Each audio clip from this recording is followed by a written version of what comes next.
اعوذ باللہ من الشیطان الرجیم بسم اللہ الرحمن الرحیم الحمد للہ رب العالمین والصلاة والسلام علی محمد وعلی آلہ الطیبین الطاہرین المعصومین واللعنۃ الدائمۃ علی اعدائہم اجمعین اما بعد فقد قال اللہ سبحانہ وتعالی فی کتابہ المجید بسم اللہ الرحمن الرحیم شہر رمضان الذی انزل فیہ القرآن ہدی للناس وبینات من الہدی والفرقان۔ محترم ناظرین کرام، ماہ مبارک رمضان کی آج 12ویں تاریخ ہے اور 12ویں پارے کا خلاصہ لے کر آپ کی خدمت میں حاضر ہوئے ہیں۔ قرآن مجید کا 12واں پارہ سورہ مبارکہ ہود کی آیت نمبر 6 سے لے کر اور آخری آیت تک یعنی آیت نمبر 123 تک یہ آیات 12ویں پارے میں شامل ہیں، اور اس کے علاوہ سورہ مبارکہ یوسف کی ابتدائی 52 آیتیں اس پارے میں شامل ہیں۔ سورہ مبارکہ ہود کے بارے میں کتاب ثواب الاعمال میں امام محمد باقر علیہ السلام سے ایک روایت نقل ہوئی ہے۔ امام فرماتے ہیں کہ من قرأ سورۃ ہود فی کل جمعۃ بعثہ اللہ عز وجل یوم القیامۃ فی زمرۃ النبیین ولم یعرف لہ خطیئتہ عملہا یوم القیامہ۔ فرماتے ہیں کہ جو شخص بھی ہر جمعے کو سورہ مبارکہ ہود کی تلاوت کرے تو خداوند کریم قیامت کے دن اس کو نبیین کے انبیاء کے زمرے میں محشور کرے گا، اور اس دن یعنی قیامت کے دن جو بھی گناہ اس نے انجام دیے ہوں گے وہ اس پر آشکار نہیں کیے جائیں گے۔ اس پارے کی پہلی آیت میں خداوند کریم نے بیان فرمایا کہ روئے زمین پر جتنے بھی جاندار ہیں ان تمام کا رزق اللہ کے اوپر ہے، اللہ ان کی جائے استقرار کو بھی جانتا ہے اور اللہ ان کو سونپنے کی جگہ کو بھی جانتا ہے۔ فرمایا کہ وما من دابۃ فی الارض الا علی اللہ رزقها ویعلم مستقرها ومستودعها کل فی کتاب مبین، کہ روئے زمین پر کوئی ایسا جاندار نہیں ہے مگر یہ کہ اللہ کے اوپر اس کا رزق ہے، یعنی رزق کی ذمہ داری اللہ نے لی ہے روئے زمین پر رہنے والے ہر جاندار کے لیے، اور خداوند کریم اس کی جائے استقرار کو بھی پہچانتا ہے، جانتا ہے، اور اس کے سونپنے کی جگہ کو بھی جانتا ہے، اور یہ تمام کا تمام ایک کھلی ہوئی کتاب میں لکھا ہوا ہے۔ اس کے بعد خداوند کریم نے اپنی توحید کا بیان کرتے ہوئے کائنات کی خلقت کا مقصد بیان کیا۔ فرمایا کہ لیبلوکم ایکم احسن عملا، یہ جو ہم نے پوری کائنات 6 دن میں خلق کی ہے، اور یہ جو آسمان کا شامیانہ لگایا ہے، زمین کا فرش بچھایا ہے، سورج اور چاند کو مسخر کیا ہے، یہ تمام کی تمام کائنات اور اس میں رہنے والے انسانوں کو ہم نے کیوں خلق کیا؟ لیبلوکم ایکم احسن عملا، تاکہ خداوند کریم تمہیں آزما سکے کہ تم میں سے کون بہترین عمل انجام دینے والا ہے۔ پھر اس کے بعد خداوند کریم نے اس بات کا تذکرہ کیا کہ کافر دوبارہ اٹھائے جانے کا انکار کرتے ہیں، یعنی مر جانے کے بعد کافروں کا یہ عقیدہ ہے کہ ہم مر گئے، جس طریقے سے جانور مر جاتے ہیں اور مٹی میں دفن ہو جاتے ہیں، مٹی بن جاتے ہیں، اسی طریقے سے انسان بھی مر کھپ جائیں گے، اور اس کے بعد مرنے کے بعد انسانوں کو دوبارہ نہیں اٹھایا جائے گا۔ اور جب رسول خدا صلی اللہ علیہ وآلہ وسلم ان کو یہ ڈراتے ہیں اس بات سے کہ دیکھو مرنے کے بعد تمہیں دوبارہ اٹھایا جائے گا، تو کہتے ہیں کہ اگر دوبارہ اٹھایا جائے گا تو یہ ایک جادو سے زیادہ اور کچھ نہیں ہے، یعنی وہ دوبارہ اٹھائے جانے کو جادو سمجھتے تھے کہ کوئی جادو ہو سکتا ہے کہ جس کی وجہ سے انسان دوبارہ اٹھایا جائے، ورنہ انسان دوبارہ نہیں اٹھایا جا سکتا۔ پھر اس کے بعد خداوند کریم نے ذکر کیا کہ یہ کافر ڈھٹائی کرتے ہوئے کہتے ہیں کہ جس عذاب سے تم ہمیں ڈراتے ہو اس عذاب کو لے آؤ۔ خداوند کریم بارہا یہ ذکر کر چکا ہے کہ قیامت کا علم جو ہے وہ خداوند کریم کے پاس ہے، اور خداوند کریم جب چاہے گا اس وقت قیامت آئے گی۔ اور پھر اس کے بعد کی 2 آیات میں آیت نمبر 9 اور آیت نمبر 10 میں انسان کی ایک بری خصلت کا تذکرہ ہوا۔ وہ بری خصلت انسان کی ناشکری اور کفران نعمت ہے۔ خداوند کریم ارشاد فرماتا ہے کہ لئن اذقنا الانسان منا رحمتا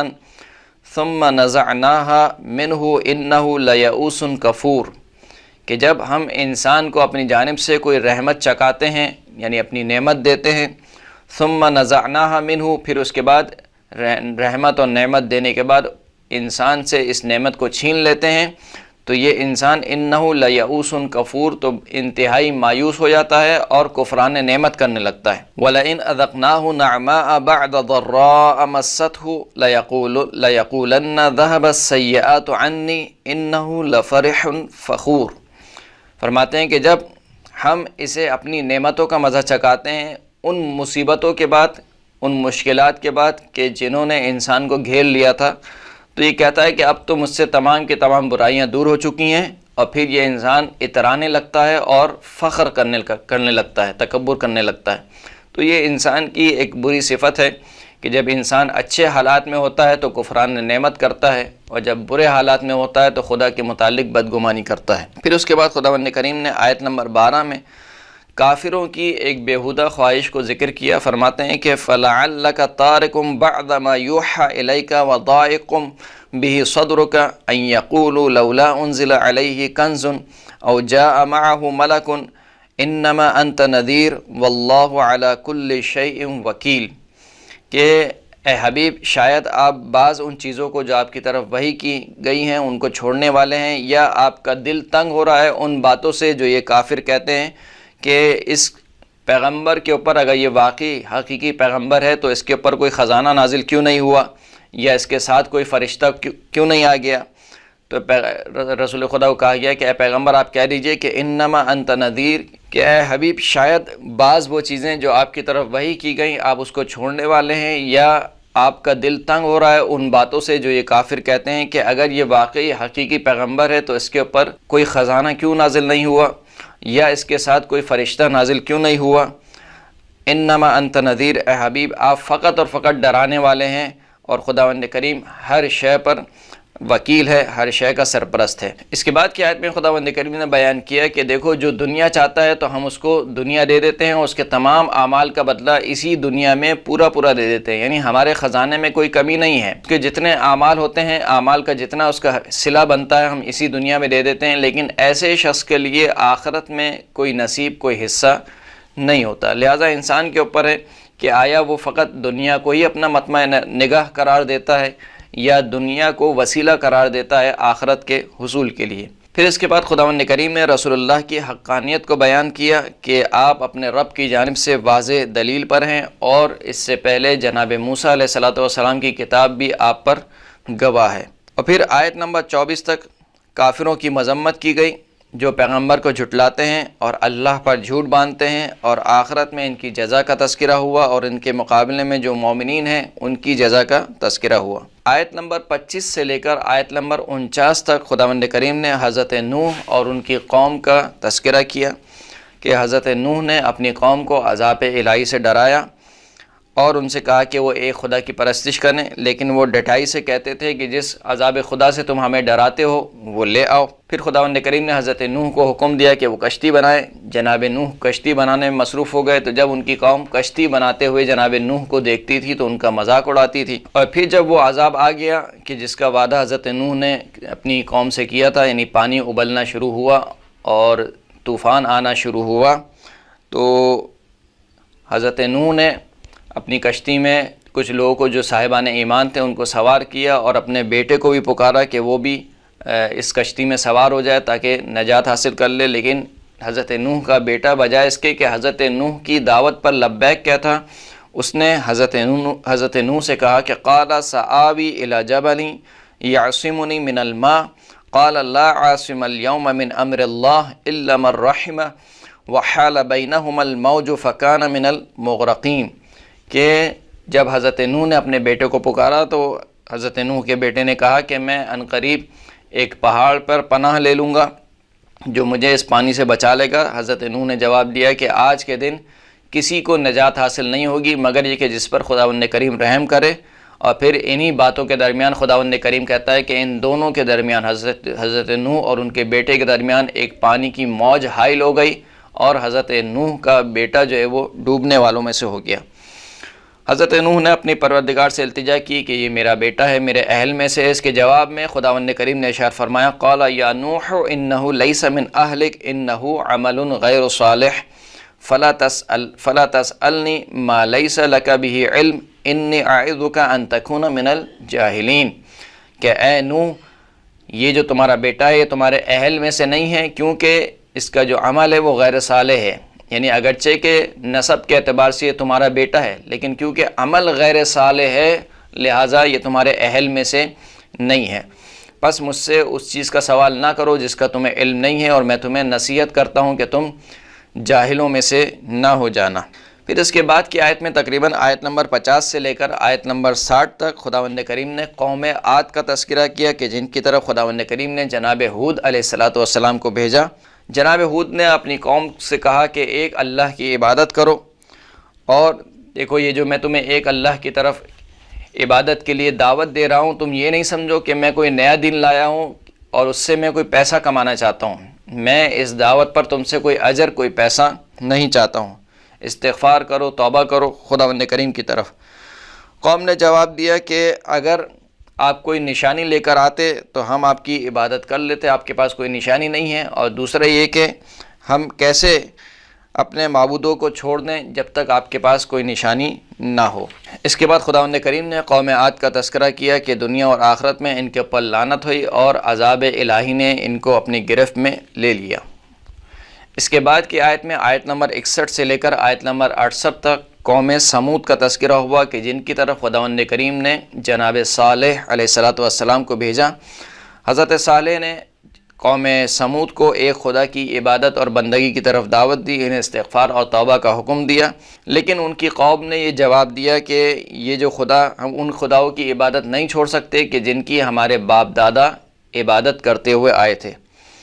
پھر کہا کہ اگر تم سچے نبی ہو تو کوئی معجزہ لے کر آؤ۔ معجزہ رونما ہوا، حضرت صالح کی اونٹنی برآمد ہوئی، اور حضرت صالح نے اپنی قوم سے کہا کہ دیکھو اس اونٹنی کو چھوڑ دو، جہاں پر چاہے چرے، جہاں پر چاہے آرام کرے، اگر تم نے اس کو کوئی نقصان پہنچایا تو عذاب الہی تمہیں اپنی گرفت میں لے لے گا۔ پھر انہوں نے حضرت صالح کی اونٹنی کو قتل کر دیا، اور عذاب الہی نے حضرت صالح کی قوم یعنی قوم سمود کو اپنی گرفت میں لے لیا۔ اس کے بعد جناب ابراہیم کا تذکرہ ہوا کہ خداوند کریم نے اپنے کچھ رسولوں کو یعنی اپنے کچھ فرشتوں کو جناب ابراہیم کے پاس بھیجا، اور ان فرشتوں کو دیکھ کر کیونکہ وہ انسانی شکل میں تھے جناب ابراہیم خوفزدہ ہو گئے، تو فرشتوں نے کہا کہ آپ خوفزدہ نہ ہوں، ہم جو ہے وہ جناب لوط کی قوم کی طرف بھیجے گئے ہیں۔ اور پھر ان فرشتوں نے جناب ابراہیم اور ان کی زوجہ کو بشارت دی جناب اسحاق کی۔ جب ان فرشتوں سے جناب ابراہیم کی زوجہ نے یہ بشارت سنی تو ایک مرتبہ بول اٹھی، قالت یا ویلتا الد وانا عجوز وهذا بعلی شیخا ان هذا لشیء عجیب، کہ اے وائے کیا میں کسی بچے کو جن سکتی ہوں جبکہ میں بوڑھی ہو چکی ہوں، اور یہ جو میرا شوہر یعنی حضرت ابراہیم ہے یہ بھی بوڑھے ہو چکے ہیں، یعنی ہم دونوں بوڑھے ہو چکے ہیں، بھلا بڑھاپے میں کس کو اولاد ہوتی ہے، اور یہ تو بہت ہی عجیب و غریب چیز ہے کہ جس کی تم مجھے نوید سنا رہے ہو۔ فرشتوں نے جواب دیا، قالوا اتعجبینی من امر اللہ رحمۃ اللہ وبرکاتہ علیکم اہل البیت انہ حمید مجید۔ فرشتوں نے کہا کہ کیا آپ اللہ کے امر سے تعجب کرتی ہیں، یعنی کیا آپ اس بات کو بعید شمار کرتی ہیں کہ خداوند کریم قادر نہیں ہے کہ وہ بوڑھا اور بوڑھے شخص کو اولاد دے سکے؟ خداوند کریم ہر چیز پر قادر ہے، بس اللہ کی رحمت اور اس کی برکت ہو آپ اہل بیت پر، اور خداوند کریم صاحب حمد بھی ہے اور صاحب مجد اور شرف بھی ہے۔ اس کے بعد خداوند کریم نے جناب لوط اور ان کی قوم کا تذکرہ کیا کہ جناب لوط کی قوم وہ تھی کہ جو گناہوں میں سے انتہائی پسترین گناہ کی مرتکب ہوئی، یہاں تک کہ جب یہ فرشتے جو پہلے حضرت ابراہیم کے پاس آئے تھے، جب حضرت لوط کے پاس پہنچے تو ان کی قوم دوڑتی ہوئی جناب لوط کے گھر آ گئی اور کہا کہ ہمیں جو ہے وہ ان فرشتوں کو ہمارے حوالے کر دو، کیونکہ انسانی شکل میں تھے۔ اور یہاں پر حضرت لوط نے یعنی ان تعجب کی بات ہے، جناب حضرت لوط نے کہا کہ دیکھو ان فرشتوں کو چھوڑ دو، یعنی ان لڑکوں کو جو مردوں کی شکل میں تھے ان مردوں کو چھوڑ دو، یہ میری بیٹیاں تمہارے لیے حاضر ہیں، یعنی ان سے نکاح کرو۔ لیکن وہ ڈھٹائی سے کہتے تھے کہ نہیں، ہمیں جو ہے وہ لڑکیوں میں کوئی دلچسپی نہیں ہے، ہمیں ان فرشتوں کو یعنی یہ جو مہمان تمہارے پاس آئے ہیں ان مہمانوں کو ہمارے حوالے کر دو۔ پھر جناب لوط نے ان کو ڈرایا اور ان فرشتوں نے کہا کہ انشاءاللہ آپ اس رات اپنے گھر والوں کے ساتھ نکل جائیے، اور صبح کے وقت جو وہ ان کے اوپر عذاب نازل ہو جائے گا، مگر یہ کہ سوائے آپ کی زوجہ کہ وہ آپ کے ساتھ چلنے کو تیار نہیں ہوں گی، اور وہ بھی ان لوگوں میں شمار ہوں گی کہ جن کے اوپر عذاب آئے گا۔ صبح ہوئی اور صبح کے وقت جناب لوط کی قوم پر پتھروں کی بارش ہوئی، اور یوں جناب لوط کی قوم کا اختتام ہوا۔ اس کے بعد خداوند کریم نے جناب شعیب اور ان کی قوم کا تذکرہ کیا آیت نمبر 74 سے لے کر آیت نمبر 95 تک۔ جناب شعیب اپنی قوم سے کہتے تھے کہ ایک خدا کی عبادت کریں، ناپ تول کو پورا کریں، اور لوگوں کے مال کو پورا دیں، یعنی مال میں کمی نہ کریں۔ ان کی قوم جواب میں کہتی تھی کہ ہم اپنے باپ دادا کے دین کو نہیں چھوڑ سکتے، یعنی ان بتوں کی پرستش کو نہیں چھوڑ سکتے کہ جن کے ہماری باپ دادا عبادت کرتے تھے، اور کہتے تھے کہ ہم اپنے مال میں جو چاہیں کریں، یعنی وہی سمجھتے تھے کہ یہ جو مال میری دکان میں رکھا ہوا ہے یہ میرا مال ہے، میں چاہے کم دوں یا زیادہ دوں، اس میں ہماری مرضی ہے۔ تو پھر اس کے جواب میں حضرت شعیب نے کہا کہ دیکھو میں تو صرف تمہاری اصلاح چاہتا ہوں، جہاں تک میرے لیے ممکن ہوگا میں تمہاری اصلاح کروں گا۔ اور پھر عذاب الہی سے ان کو ڈرایا، لیکن وہ ڈرنے والے نہیں تھے، اور پھر ایک دن خداوند کریم کے عذاب نے ان کو اپنی گرفت میں لے لیا، ایک زوردار چیخ یا زوردار آواز نے ان کو اپنی گرفت میں لے لیا، اور وہ سب کے سب اپنے گھروں میں اوندھے پڑے ہوئے مر گئے۔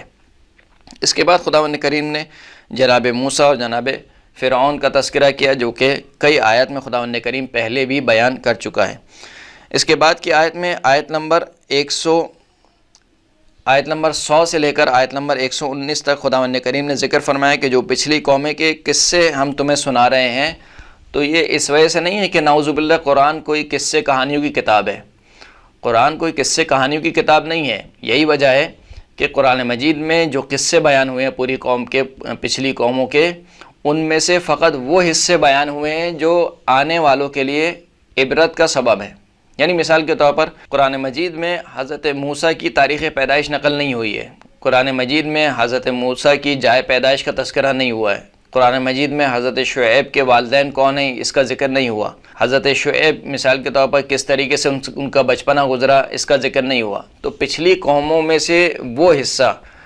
جو آگے والوں کے لیے اس عبرت کا سبب بن سکتا تھا، فقط اس حصے کو نقل کیا گیا۔ لہٰذا فرمایا کہ دیکھو یہ جو قصے ہم تمہیں بیان کر رہے ہیں، اس وجہ سے نہیں کہ ہم کوئی قصے کہانی تمہیں سنا رہے ہیں اور تمہیں بہلا رہے ہیں، بلکہ یہ ہم اس لیے بیان کر رہے ہیں کہ تاکہ تم ان قصوں سے عبرت لو کہ تم سے پہلے والی قوموں نے حد سے زیادہ تجاوز کیا،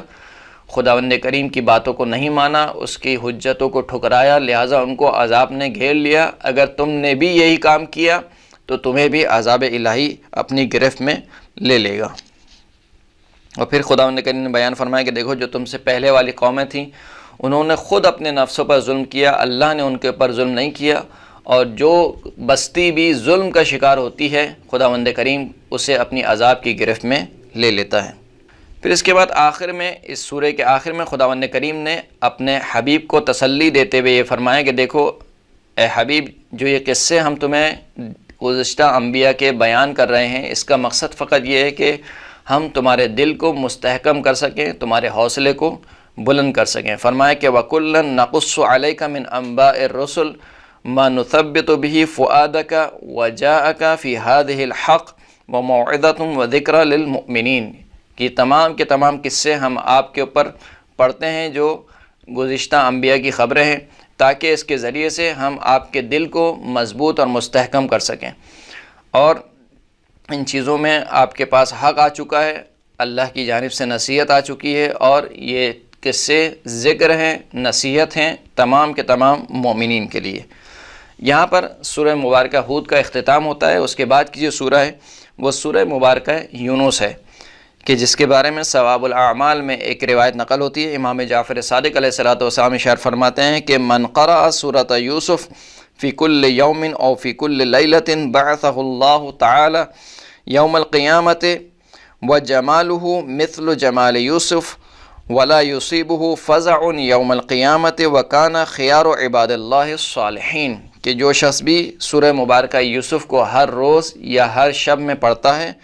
خداوند کریم قیامت کے دن اس کو مبعوث کرے گا، اور اس کا حسن و جمال جناب یوسف کے حسن و جمال کی طرح ہوگا، اور قیامت کے دن کی جو سب سے بڑی مصیبت ہے وہ اس تک نہیں پہنچے گی،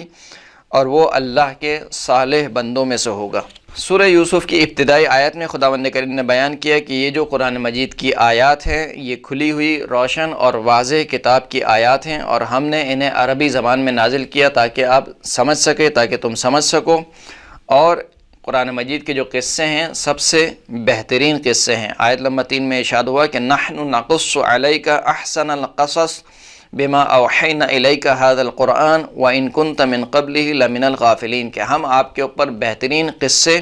بیان کرتے ہیں اس چیز کے ذریعے سے جو آپ کی طرف وحی ہوتی ہے اس قرآن میں سے۔ اس کے بعد آیت نمبر 4 سے لے کر اس پارے کے اختتام تک، بلکہ اگلے پارے یعنی 13ویں پارے کی بھی کئی آیات میں خداوند کریم نے جناب یوسف کے قصے کو بیان کیا ہے، کیونکہ اس سورہ کا نام سورہ یوسف ہے۔ تو جناب یوسف کا جو قصہ ہے بہت تفصیل سے خداوند کریم نے بیان کیا ہے، یعنی جناب یوسف کا بچپنا بھی بیان ہوا